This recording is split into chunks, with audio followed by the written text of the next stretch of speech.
The last time I was here, I remember seeing him happily rolling around with Io. This is so sudden. Well, as the saying goes, illness strikes like a landslide. It's not uncommon for people and Saurians to just collapse overnight. Given that he first fell sick during the war, he's done well to make it this far. Hey, little guy. Are you okay? Does it hurt? For one so young to risk life and limb on the field of battle. This too is a responsibility we adults must bear. Whoa. All 6 tribal chiefs in one place? Not something you see every day. It's true that we used to hardly ever meet up like this. The affairs of our own tribes were usually enough to keep us all swamped.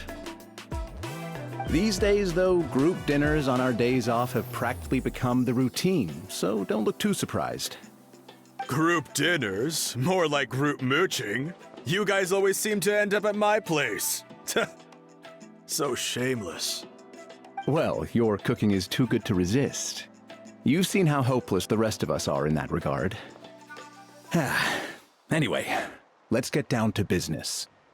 Aoife, we've been informed about the situation. Once again, it's a good thing you were here to help out.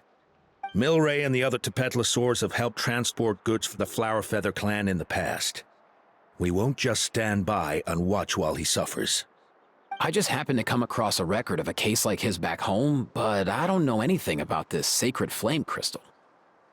I haven't heard of it either. Can the sacred flame even take other forms? It can indeed.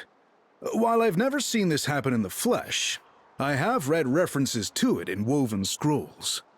In ancient Natlan, besides the pilgrimage of the return of the sacred flame, there is said to have been another way to produce sacred flame, known as the Bloomflower Trials. It was a combat exercise, held jointly by the 6 tribes, that was even more intense than the pilgrimage. So they occasionally yielded an even purer form of sacred flame. Sacred flame crystals! For real? How have I never heard of that? Simple. The Bloomflower Trials haven't been held for centuries.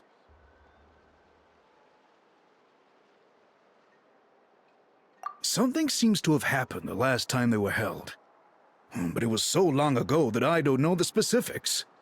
The more reasonable explanation is this: that people once believed these sacred flame crystals to be vessels of extraordinary power, and that warriors could use them to enhance their own strength.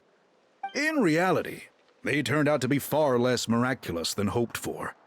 In some rare, very specific circumstances, they proved irreplaceable, but they were not so different from the regular sacred flame in essence. The pilgrimage produced enough sacred flame, making the Bloomflower Trials obsolete, and thus they were forgotten. I get it. So to save Milray, we have to revive the Bloomflower Trials and get all 6 tribes to take part. Ooh, that sounds rough.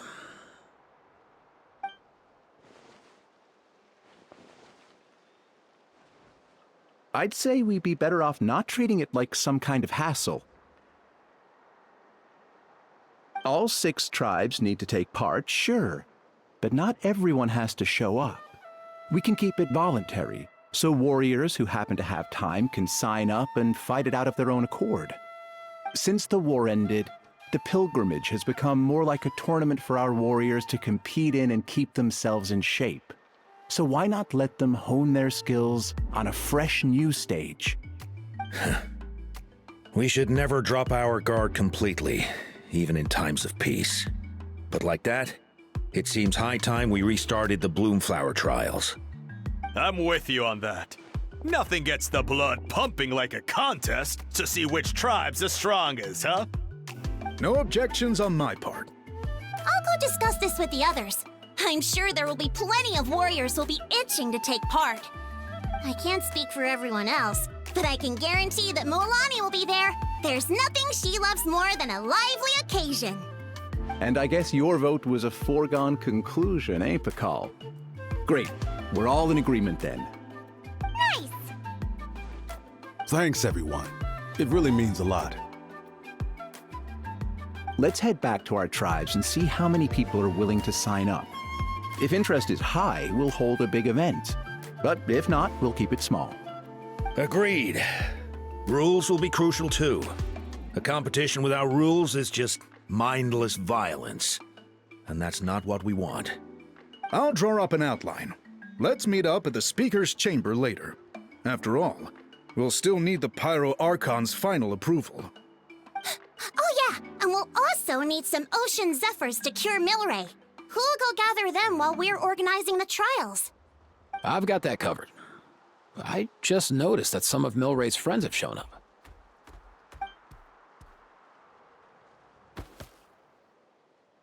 You mean these Saurians?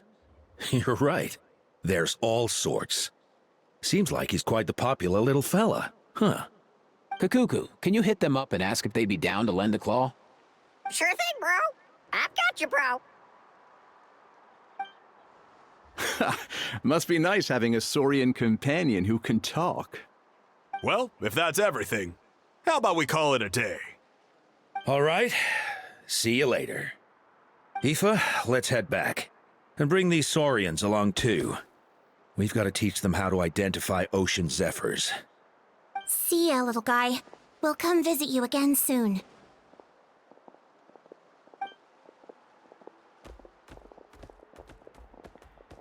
Whoa! They sure are quick on their feet. Guess they're chiefs for a reason. When they decide on something, it gets done right away. But that's what you're here for, right? Whenever Paimon puts things off, even for just a while, you'll handle them straight away. Oh, wow. No way, bro. Even Kakuku's done with this conversation. I'll go spread the word. Kachina, you gonna sign up? Of course. In that case, let's head over together. Traveler, Paimon, see you at the Speaker's Chamber in a bit. See ya!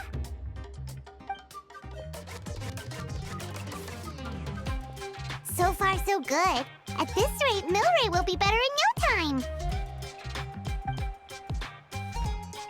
Oh, you're awake. Wanna try getting a bit more sleep?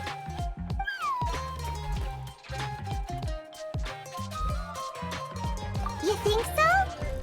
Is he feeling hungry then? Hey, Kakuku, can you help us Oh, long gone. Oh no, he does seem pretty anxious. What are you trying to say, little guy?